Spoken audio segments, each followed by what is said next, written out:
So these are the examples I have for you to look at. So you've got two main problems in this assignment. You've got the design of each of the three designs. So there's 3 designs total. Each of the designs that you create has its own problem and solution. Each is a different principle. And then you have to figure out how to distribute the 3 designs across the page.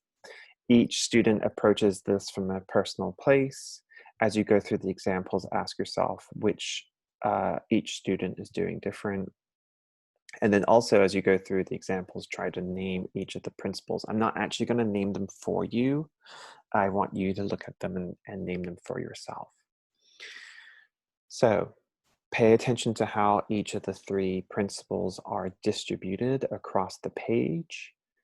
How did each student decide to do that?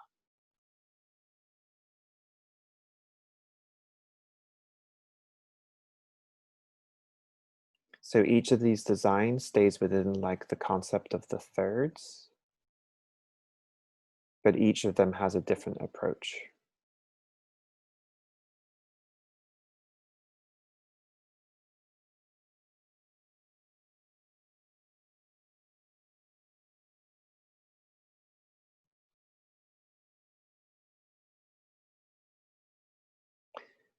Pay really close attention to how the weight of the space is designed. There's a really big difference between this visual weight and that visual weight.